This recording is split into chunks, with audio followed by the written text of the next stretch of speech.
यदा यदा हि धर्मस्य ग्लानिर् भवति भारत अभ्युत्थानं धर्मस्य तदात्मानं सृजाम्यहम् प्रणताय साधूनां विनाशाय च दुष्कृता धर्म संस्थापनार्थाय संभवानी युगे युगे।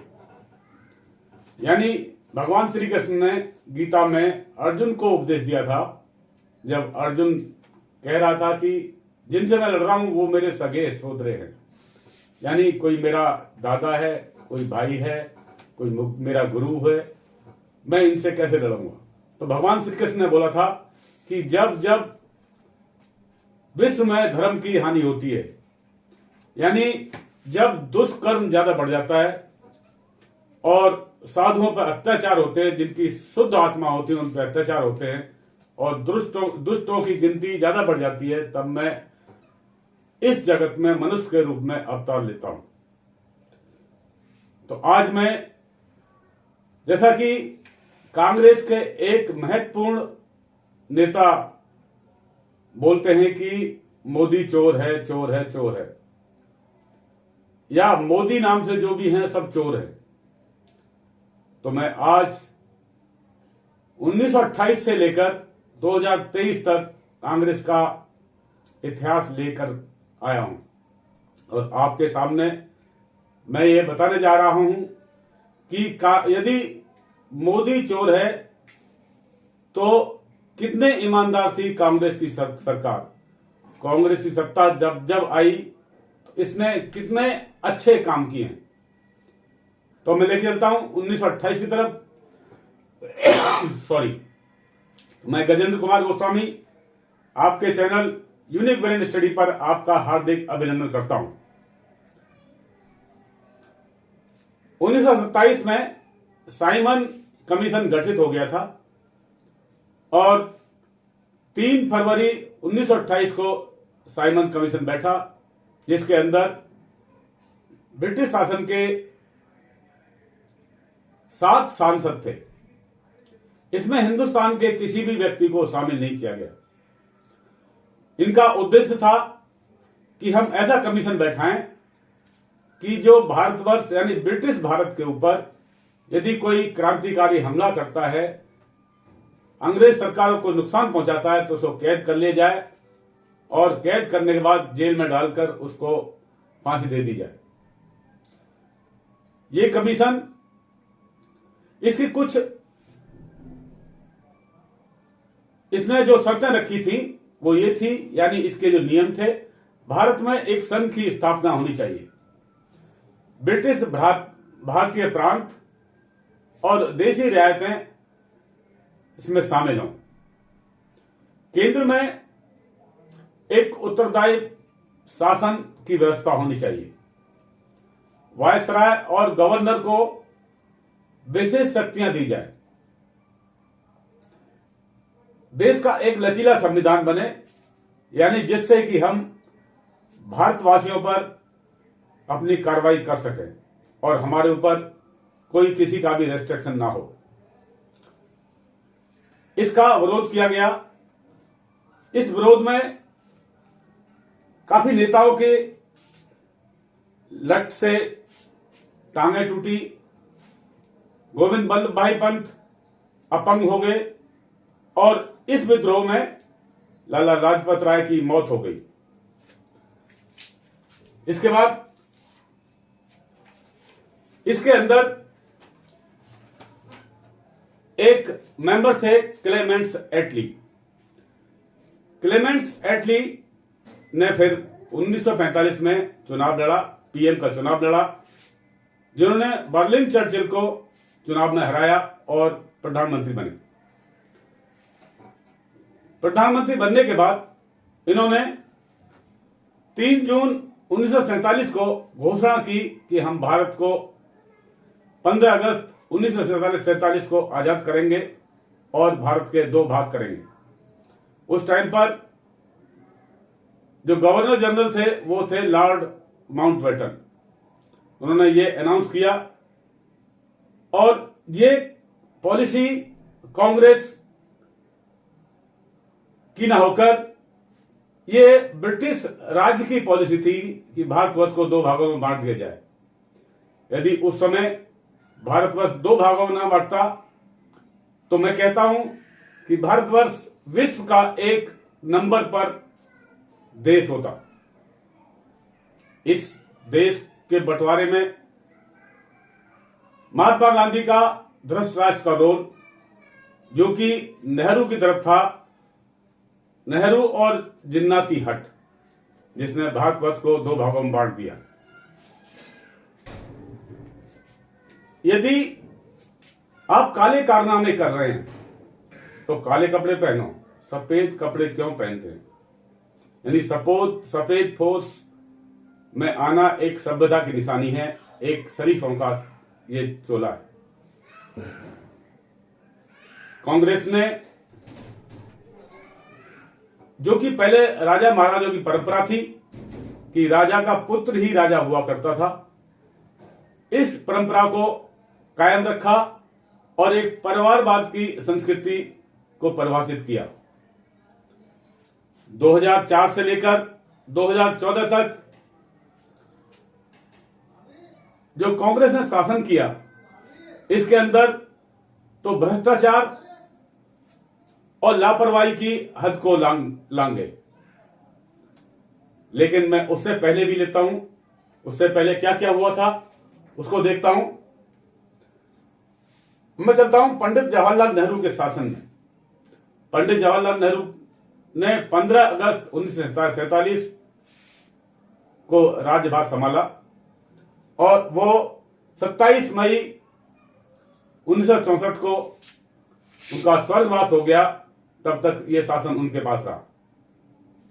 इनके शासन काल में जो कमी रही, नेहरू जी को जो कमी रही, उनके बारे में बताना चाहता हूं। सबसे पहले जब इन्होंने, जैसा मैं बता चुका हूं कि जिन्ना और नेहरू की हट थी, चुनाव किया गया था 1931 में, कांग्रेस के अध्यक्ष के लिए चुनाव किया गया था 1931 में। यह कराची अधिवेशन में चुनाव हुआ था, जिसमें कि सरदार वल्लभ भाई पटेल, टोटल मेंबर्स थे 15 वोटिंग करने वाले, जिसमें सरदार वल्लभ भाई पटेल को 12 वोटें मिली थी और 3 वोटें जीपी कृपलानी, आचार्य कृपलानी और पी सीतारमैया को मिली थी। यानी नेहरू का कहीं नाम नहीं था। उसके बाद 1935 में फिर अध्यक्ष पद का चुनाव हुआ, जिसके अंदर प्रत्याशी थे नेताजी सुभाष चंद्र बोस और पी सीतारमैया। नेताजी सुभाष चंद्र बोस उस बाजी को जीते, लेकिन उनको अध्यक्ष नहीं बनाया गया।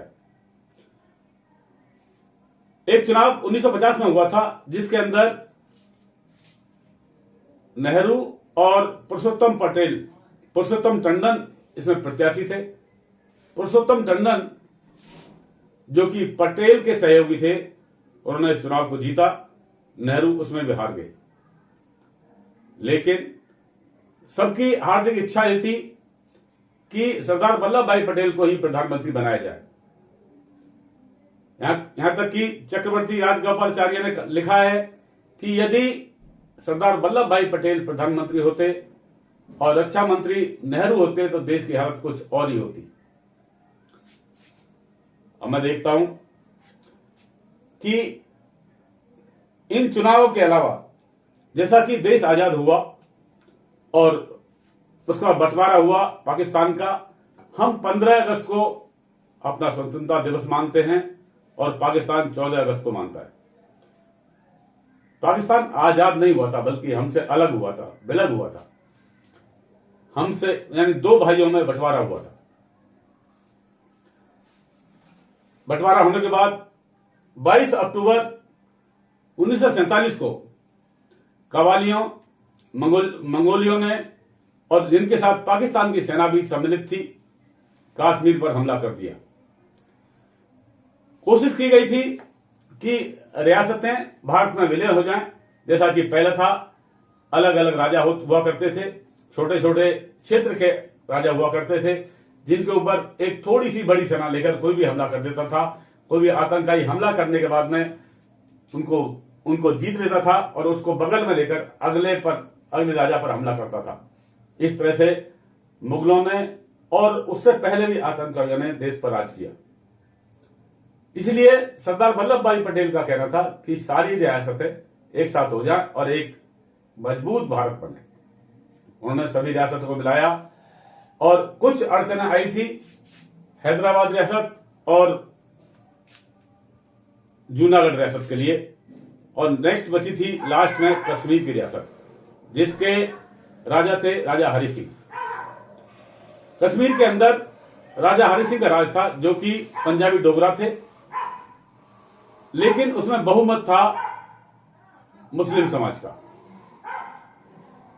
तो इस कश्मीर पर 22 अक्टूबर 1947 को कवालियों ने हमला कर दिया और हमला करते हुए ये श्रीनगर तक पहुंच गए। श्रीनगर उस टाइम राजधानी हुआ करती थी।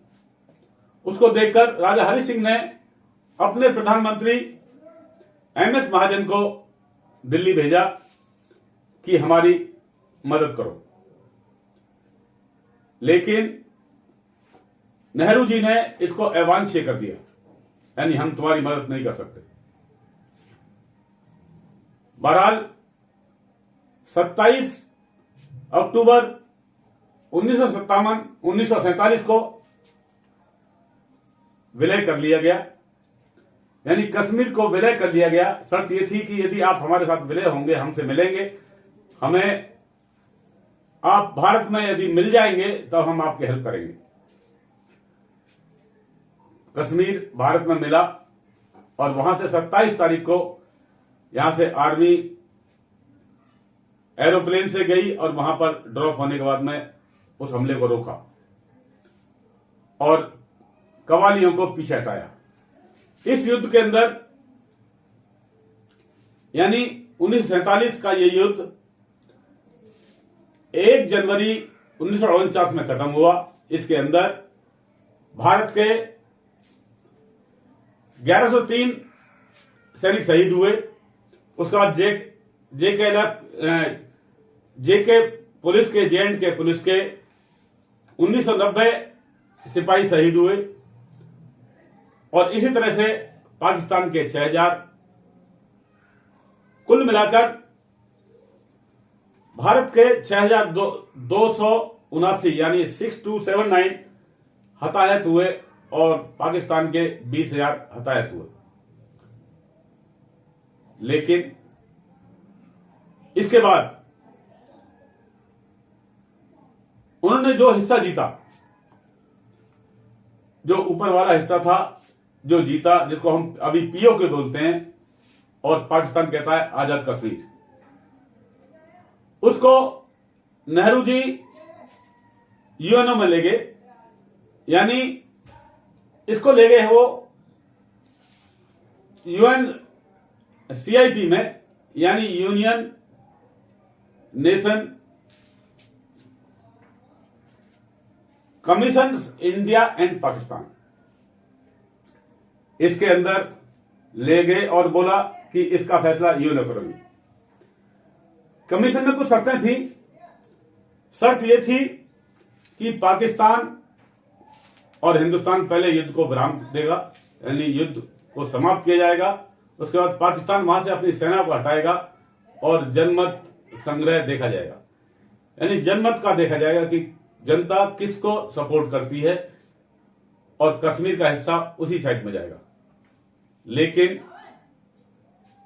यूएनओ में जाने के बाद पाकिस्तान ने अपनी सेना को नहीं हटाया और यूएनओ का जो फैसला था, जो ओपिनियन था, वो रद्द हो गया, यानी वहां जहां था वहीं पर रह गया।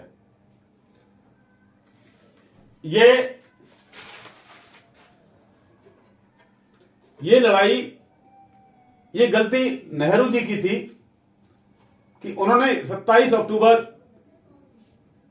1947 को जो विलय किया वो अस्थायी रूप से विलय किया, क्योंकि उनका कुछ अलग ही एजेंडा था। वो चाहते थे कि यहां पर हिंदू शासक ना होकर कोई मुस्लिम शासक आए। वो चाहते थे कि शेख अब्दुल्ला को एक शासन दिया जाए। यहां पर शेख अब्दुल्ला को इस राज्य को सौंप दिया जाए, लेकिन यह नहीं हो सका और जिसकी वजह से पीओके का मामला पेंडिंग में चला गया। इसके अलावा नेहरू ने वहां एक और अनुच्छेद 51 ना लगाकर, 51 में होता है कि जो पाकिस्तान ने कब्जा किया था उसको वापस किया जाए, जैसा कि इन्होंने बोला था, उस कब्जे को वापस किया जाए और भारत को जमीन दी जाए, जैसा कि भारत में कश्मीर का विलय हुआ था। लेकिन इन्होंने 35 ए लगा दिया, इन्होंने 370 धारा वहां पर लगा दी। इसका मतलब होता है कि जो व्यक्ति वहां का है उसका ही स्वामित्व होगा, यानी यहां से कोई जाने वाला व्यक्ति, किसी दूसरे स्टेट से जाने वाला व्यक्ति वहां पर एंटर नहीं करेगा, यानी वो जाने वाला व्यक्ति वहां पर जमीन नहीं ले सकता है। वहां की विश्वविद्यालय में यहां का एडमिशन नहीं होगा। मैं आपको एक वाकया बताना चाहता हूं कि इस पीरियड में जब कारगिल की लड़ाई स्टार्ट हुई थी, मैं जम्मू कश्मीर में था। जम्मू कश्मीर से मेरा पोस्टिंग हो गया बॉम्बे, बॉम्बे से मैं कारगिल की लड़ाई में चला गया, लेकिन मेरा बेटा वहीं पे था J&K में। उसको बड़ी मुश्किल से एडमिशन विश्वविद्यालय में मिला और विश्वविद्यालय में एडमिशन के बावजूद उसको हॉस्टल नहीं दिया गया और उससे बाहर रहकर अपना पढ़ाई रखनी पड़ी। ये कुछ था कानून वहां के जो कि जम्मू एंड कश्मीर में थे। इन सब बातों को देखकर मालूम पड़ता है कि नेहरू जी के जो भी इरादे थे देश के प्रति अच्छे नहीं थे, यानी कांग्रेस की सोच देश के प्रति अच्छी नहीं थी। इसके बाद चलते हैं हम चाइना के अटैक के ऊपर। चाइना का अटैक 20 अक्टूबर 1962 पर हुआ। उससे पहले 1959 में चाइना ने तिब्बत पर हमला कर दिया, जिससे कि तिब्बत के दलाई लामा जबकि 15 साल के थे वहां से छिप छिपाकर रूप बदलकर भागे, पूरे परिवार के साथ वहां से भागे और भारत में आ गए। चीन चाहता था कि दलाई लामा को चाइना को हैंडओवर कर दिया जाए, लेकिन भारत ने ऐसा नहीं किया क्योंकि वो शरण ले चुके थे भारत में और शरणार्थी की हम इज्जत करते हैं। चीन ने आखिर हमला कर दिया और हम चीन से हार गए। इसमें कोई संकोच नहीं है, यदि हम हारे हैं तो कहेंगे हम हार गए थे। उसका कारण था, उसके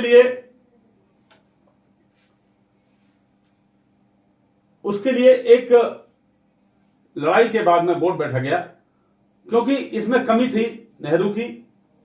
नेहरू ने सेना का, हम बोला हम शांति प्रिय हैं, हम अहिंसा को मानते हैं, सेना का बजट कम कर दिया, यानी 25 करोड़ का बजट कम कर दिया। सेना के पास कोई हथियार नहीं थे, सेना के पास में कोई ऐसे वस्त्र नहीं थे कि जो कि सर्दी में लड़ सके, सेना की कोई तैयारी नहीं थी, सेना भी पर्याप्त रूप से नहीं थी, सेना को भी कम कर दिया गया था, जिसके कारण इस युद्ध में हम हार गए और हमसे अक्साई चीन चला गया। जब संसद के अंदर यह बोला गया कि अक्साई चीन तुमने क्यों दे दिया, तो नेहरू का जवाब यह था कि उसमें कौन सी घास पैदा होती है, यदि घास पैदा नहीं होती तो क्या आप दे देंगे? यदि आपके माता पिता कोई आपको कमा कर नहीं दे रहे हैं, बुजुर्ग हो गए, तो क्या आप उनको घर से बाहर निकाल देंगे? यह सोच थी नेहरू की। इसका एक जिम्मेदारी है, रक्षा बजट के बाद में इसकी रेस्पॉन्सिबिलिटी देखी गई। तो इसके रेस्पॉन्सिबिलिटी देखने के अंदर एक जनरल थे हुडरसन बुर्ग और ब्रिगेडियर पीएस भगत। इन्होंने जब इसको टटोला और रिपोर्ट दी कि इस पूरे हार की जिम्मेदारी नेहरू पर जाती है। इसके बाद चलते हैं हम दूसरे शासनकाल में।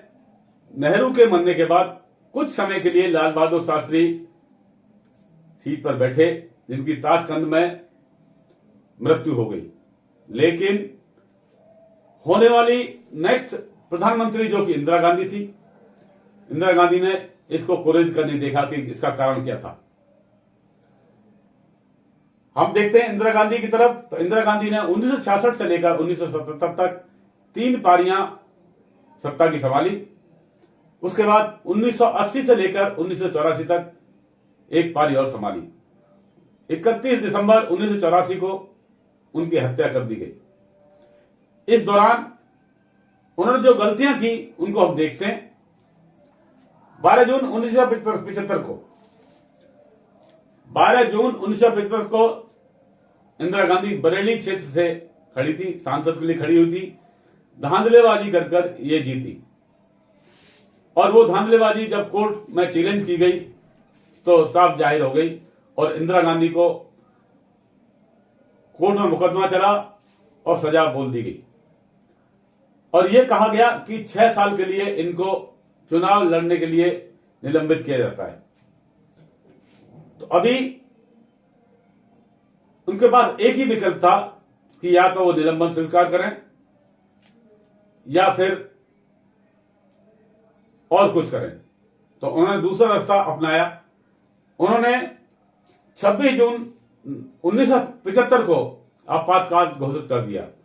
रात के समय बैठे बैठे उन्होंने आपातकाल घोषित कर दिया, और जितने भी विपक्षी नेता थे सबको तिहाड़ जेल में डाल दिया और साइन कराया उस टाइम के राष्ट्रपति फखरुद्दीन अली अहमद से साइन कराया और डिक्लेयर कर दिया कि आपातकाल घोषित किया जाता है। सबको जेल में डाल दिया गया। यह संविधान के ऊपर एक लांछन था, यानी इससे संविधान को बिल्कुल तोड़ दिया गया था, बिल्कुल संविधान की उल्लंघना की गई थी। उसके बाद जो विपक्षी सत्ता दल थी, जो विपक्षी की ऐसे स्टेट थे जिसमें विपक्षी सत्ता थी, जैसे कि गुजरात और तमिलनाडु, उन पर राष्ट्रपति शासन लगा दिया गया। अगला दिल्ली की जामा मस्जिद के आसपास जो गरीब तबका था उनको मार मार कर भगाया गया, उनकी झुग्गी झोंपड़ी तोड़ दी गई। इनके पुत्र संजय गांधी ने इंदिरा से मिलकर एक अभियान चलाया नसबंदी का, और नसबंदी ऐसे की गई, पूछा नहीं गया कि तुम्हारे क्या बच्चे हैं, यानी जिसकी शादी नहीं हुई थी उसका भी नसबंदी कर दिया गया। यानी इतने अत्याचार इन्होंने किए, जिसके कारण 1977 में ये कांग्रेस पार्टी हार गई और सिर्फ 157 सीटें लेके बैठी। जिसको देखते हुए, इनके अत्याचारों को देखते हुए, इन्होंने संसद की विशेष अधिवेशन में संसद के विशेष अधिकार का हनन किया, जिससे इन्होंने उन्हें 19 दिसंबर 1978 को तिहाड़ जेल में डाल दिया गया और 1 हफ्ते जेल में रही। ये काम 19 दिसंबर को हुआ था और इनके वार्ड का नंबर भी 19 था। अभी हम चलते हैं, उस टाइम पर प्रधानमंत्री थे पीएम, यानी पीएम थे मोरारजी देसाई। अभी हम चलते हैं आगे राजीव गांधी की तरफ। राजीव गांधी जी 31 अक्टूबर 1984 से लेकर 2 दिसंबर 1989 तक, यानी 1989 तक, इन्हें इंदिरा गांधी मरने पर, इंदिरा गांधी के खत्म होने पर, यानी कत्ल होने पर देश की सहानुभूति हो गई और इनमें कोई भी इलेक्टेड नहीं था। सब जबरदस्ती के कुर्सी पर बैठने वाले थे और राजीव गांधी इस पीरियड में प्रधानमंत्री बने। तो यानी एक के बाद एक ऐसे प्रधानमंत्री बनते आए ये गांधी परिवार में, जिनका कि अलग ही अलग नमूना था, यानी एक से बढ़कर एक थे। यानी तरक्की में, देश के विकास में मैं ये कहूं कि एक से एक अच्छा विकास किया उन्होंने, जो कि सामने आ रहा है।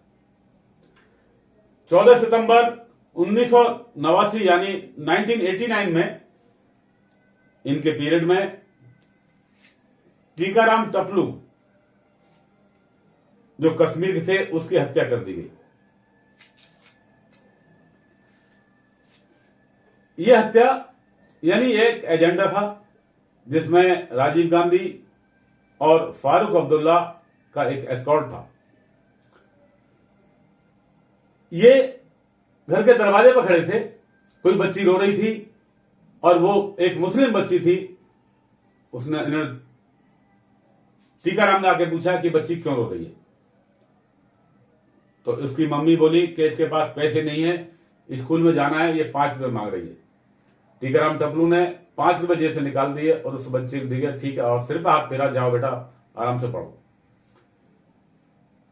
जैसे ही उससे निपटे वो सामने एक बंदूक लेके आया और इस पर ताबड़तोड़ फायरिंग कर दिया और इनको मार दिया गया।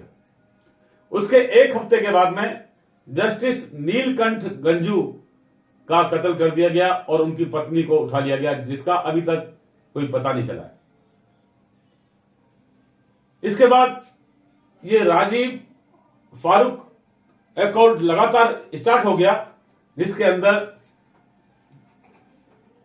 5000 पंडितों को मारा गया, उनकी बहन बेटियों के साथ में बलात्कार किया गया, टोटल 70,000 घर बर्बाद हुए।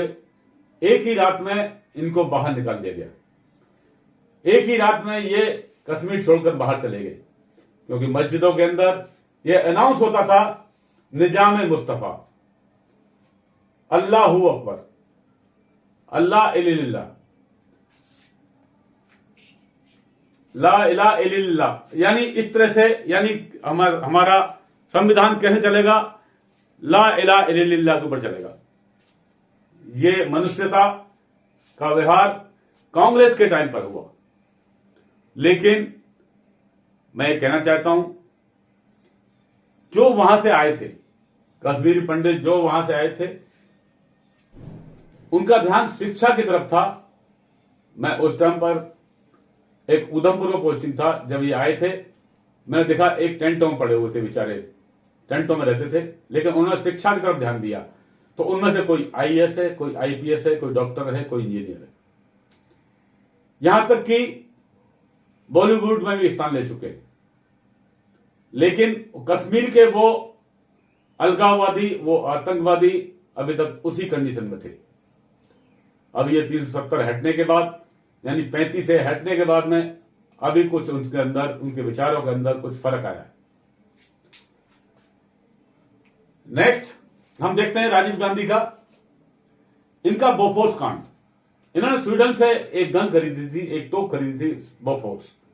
हालांकि इस बोफोर्स ने कारगिल की लड़ाई में एक बड़ा ही अच्छा रोल अदा किया है, लेकिन इसके अंदर दलाली में राजीव गांधी शामिल थे। भोपाल गैस त्रासदी, इसके अंदर एकदम 2300 आदमी मरे, 2300 आदमी मरे। इसका जो मेन एक्यूज था ओतावियो क्वात्रुची, उसको पकड़ा गया और जबरदस्ती सीबीआई के साथ, सीबीआई के द्वारा उसको क्लीन चिट दे दी गई। उसके बाद एक एडरसन था जिसको अपने ही पर्सनल बॉन्ड पर 25,000 में छुड़वाकर भारत से बाहर निकाल दिया गया। इसके बाद 1984 की बातें, जब 31 अक्टूबर 1984 को इंदिरा गांधी की हत्या हुई थी। दिल्ली के अंदर बहुत कत्लेआम हुआ, यानी बीन बीन कर सिखों को मारा गया। तब इनसे पूछा गया तो उन्होंने जवाब दिया कि यदि कोई बड़ा पेड़ गिरता है तो धरती थोड़ा हिलती ही है। क्या ये जिम्मेदार व्यक्ति की का बयान ये सराहनीय है? लेकिन कुछ नहीं हुआ। जिन्होंने इनको सरदारों को मारा, उनका कुछ नहीं हुआ।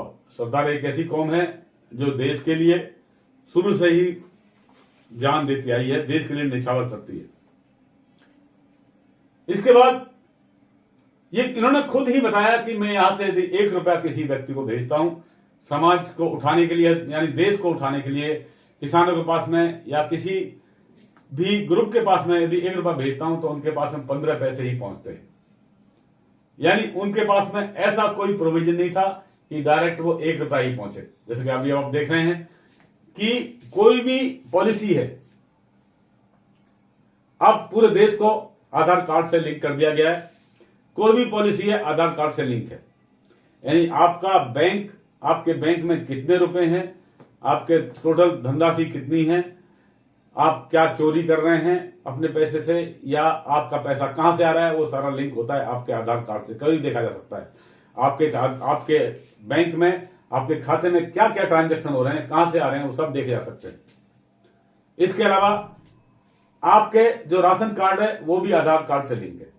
सबका आधार कार्ड, सबका राशन कार्ड बना हुआ है, सिर्फ उनको छोड़कर जो कि आधार कार्ड, जो कि राशन कार्ड के लिए लेने के लिए उससे अलग हटकर है। यानी हर गरीब का, हर मीडियम लेवल का आधार कार्ड बना हुआ है और गरीब के लिए बीपीएल कार्ड बना हुआ है, जिसके लिए अलग ही सहूलियत है। राशन, जैसा आप जानते हैं, 2 रुपए और 3 रुपए किलो राशन मिलता है। अभी फिलहाल तकरीबन 3 साल से, जब से कोरोना स्टार्ट हुआ था, फ्री का राशन चल रहा है। अब भी पेमेंट राशन बंद करके फ्री का राशन चल रहा है और सभी को फ्री का राशन मिलता है। तो ऐसा प्रोविजन करना चाहिए था। कोई भी राशि आती है, यदि किसान के बीमा की राशि आती है, किसान के सम्मान की राशि आती है, तो किसान के खाते में जाती है। उसके बाद आयुष्मान में यदि आप चाहते हैं, बीमार हो गए तो आपका 10 लाख रुपए का खर्चा गवर्नमेंट उठाएगी। आपका एक आयुष्मान कार्ड बना हुआ है, आप जाइए और इलाज कराइए। यहां तक कि घरेलू गैसें, जो गरीब तबके हैं उनको घरेलू गैस भी फ्री में दी गई। उसके बाद उनके लिविंग के लिए जो आवास गृह हैं अलॉटेड किए जाते हैं। सिर्फ 2.5 लाख रुपए में आपका घर, पूरा घर बना दिया जाता है। आपके शौचालय की जिम्मेदारी पूरी सरकार की है और हर गांव में, हर शहर में शौचालय बना बना कर दिए। Rajiv Gandhi foundation PM NRF घोटाला। राजीव गांधी फाउंडेशन एक ट्रस्ट थी, उसके अंदर जो प्रधानमंत्री नेशनल रिलीफ फंड है उसको ट्रांसफर किया गया, उसमें डाल दिया गया। और राजीव गांधी के मरने के बाद उनकी श्रीमती सोनिया गांधी और पुत्र राहुल गांधी ने उसको निकाल लिया। एक बड़ा घोटाला था। 1985 से 86 में, 1985 में साहेबानू प्रकरण हुआ था, साहेबानू केस हुआ था, उसको हरासमेंट किया था, उसको तलाक दिया गया था। तो उस केस को वो जीत चुकी थी, यानी सुप्रीम कोर्ट से उस केस को जीत चुकी थी। लेकिन कुछ परिस्थितियों में आकर, यानी अपने वोट की वजह से, यानी मुझे मुस्लिम वोट नहीं मिलेंगी, हाई कोर्ट के जो फैसला था उसको बिल्कुल ही डिनाई कर दिया गया। यानी इसको, साहबानू को 1986 में बिल्कुल हरास किया गया। यानी इसको जो इसका मिलने वाला था, जो इसको नतीजा मिलना चाहिए था, यानी इसको जो न्याय मिलना था वो न्याय नहीं दिया गया। ये भी दोष राजीव गांधी पर जाता है। आईएनएस विराट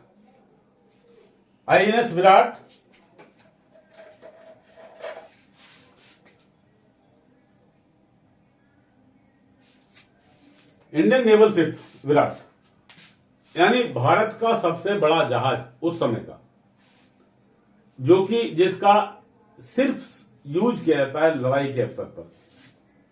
इस जहाज को 10 दिन तक अपने परिवार और अपने ससुराल की मौज मस्ती में इस्तेमाल किया गया।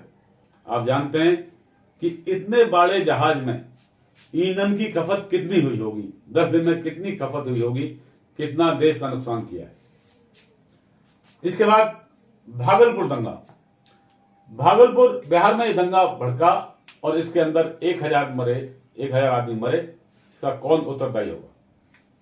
मेरठ दंगे के अंदर, हासिमपुर के अंदर 42 आदमी मारे गए।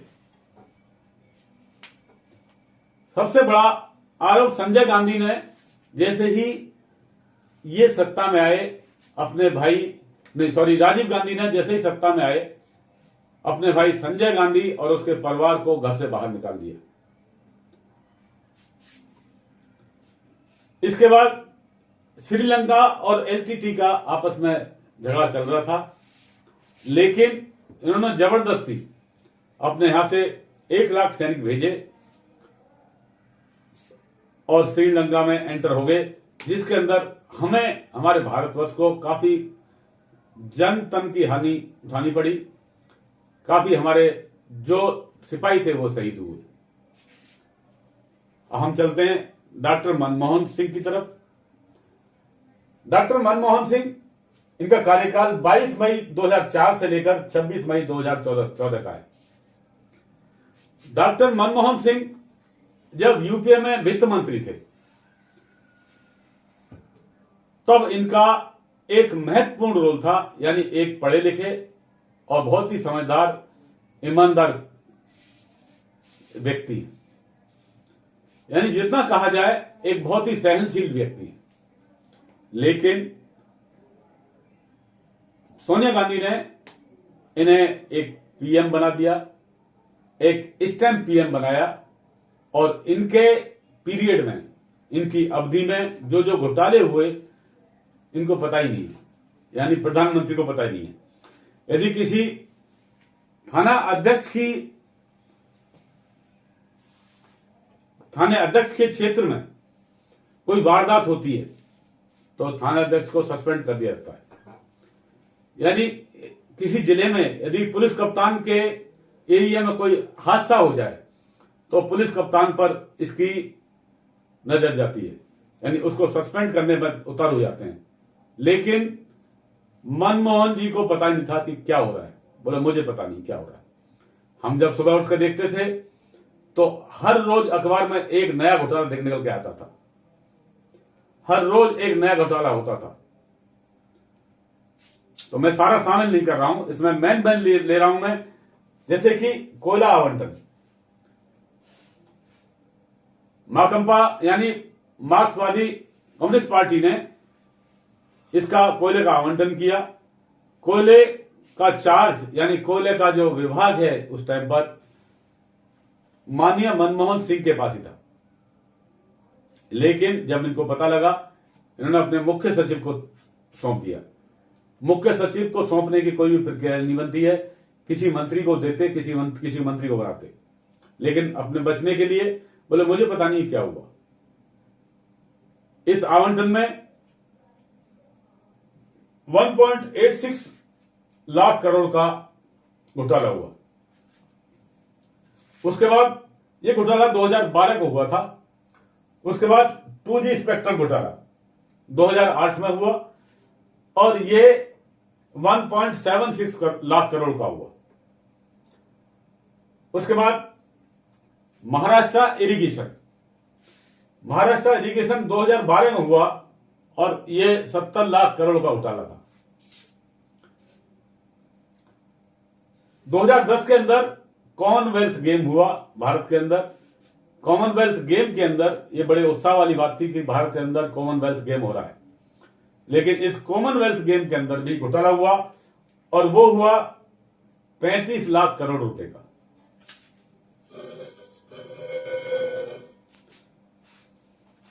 इसके अतिरिक्त सत्यम कंप्यूटर जो कि 2010 में हुआ, यह हुआ 14 लाख करोड़ रुपए का। स्कॉर्पियन पनडुब्बी घोटाला यानी सेना के जो रक्षा क्षेत्र में भी घोटाले काफी हुए। यह स्कॉर्पियन पनडुब्बी घोटाला 2005 में हुआ 1.1 करोड़ का। अगस्ता वेस्टलैंड हेलीकॉप्टर की खरीद में घोटाला हुआ 3.6 करोड़ का। टेट्रा ट्रक आर्मी के लिए लिया गया था। इसका स्कैम था 2012 का। इसमें घोटाला हुआ 3 लाख करोड़ का, यानी करोड़ों में ही घोटाले थे। यानी सरकार चल रही है वो सिर्फ घोटालों के ऊपर। लेकिन हमारे माननीय प्रधानमंत्री मनमोहन सिंह को कुछ पता नहीं था। नेक्स्ट यूपीए 2 के अंदर यूपीए 2 के अंदर सोनिया गांधी के इशारे पर बैंक से लोन दिया गया और बैंकों को पैरालाइज कर दिया गया, बैंकों को दिवालिया कर दिया गया। इसके अंदर यह पीरियड था 2006 से लेकर 2008।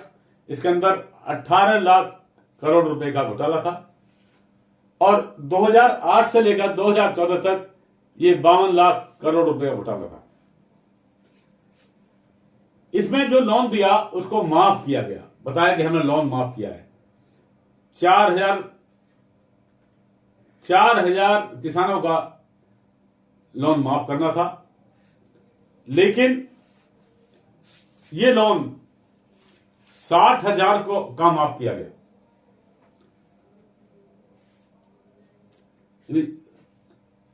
60,000 करोड़ आदमी का माफ किया गया, जबकि 4,000 करोड़ का माफ करना था। 60,000 करोड़ का लोन माफ किया गया, यानी उन व्यक्तियों का लोन माफ किया गया जो किसान ही नहीं थे।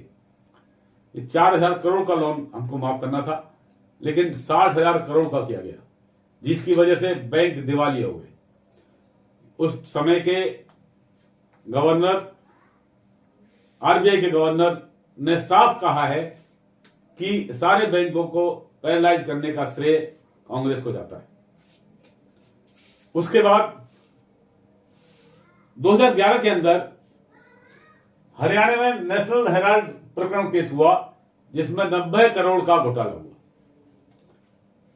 90 करोड़ का ऋण दिया गया और एक कंपनी खोली गई जिसके अंदर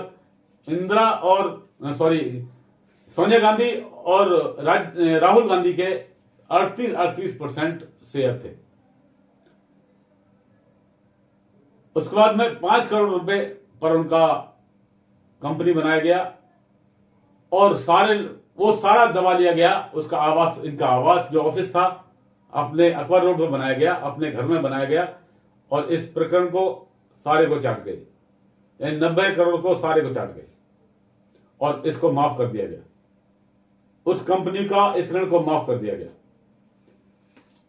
इसके बावजूद भी कांग्रेस के एक महत्वपूर्ण, जो कि पीएम के उम्मीदवार थे, राहुल गांधी, कहते हैं कि बीजेपी की पार्टी और मोदी चोर है, सारे मोदी चोर हैं। तो ये कौन सी बहादुरी के तक में आप लगाए हुए घूम रहे हैं? यानी ये कौन सी आपकी ईमानदारी है, जो कि मैं अभी तक बता चुका हूं। मुझे लग रहा है मुझे काफी टाइम में आपका ले लिया होगा और इसके अलावा काफी चीजें जो मैंने नहीं बताई हैं, जो कि शेष रह गई, जो छोटी छुटपुट चीज थी, मैंने उनको नहीं बताया। तो इस तरह से ये डिसीजन आपके ऊपर है कि आप किस पार्टी को आप चैलेंज करते हैं। यदि आप जयचंदों को चाहते हैं इस देश में लाना, तो उनकी सपोर्ट करें। यानी पार्टी को लाना, आपका सिरदर्द बनना, ये आपके ऊपर जाता है, ये देश की जनता के ऊपर जाता है, देश के आवाम के ऊपर जाता है। ये आपका डिसीजन है कि किस नेता को आप खड़ा करते हैं। आपके दी हुई वोट से, जो कि संसद के अंदर बिना मतलब का हंगामा करते हैं और जो आपके टैक्स से जिनको पेमेंट होता है, तो ये उनकी गलती नहीं, बल्कि हाँ, भारतीय जनता की गलती है। तो इसको सुधारने के लिए आप मेरे वीडियो को शेयर करें, लाइक करें, कमेंट्स करें और अगले वीडियो तक के लिए जय हिंद, धन्यवाद।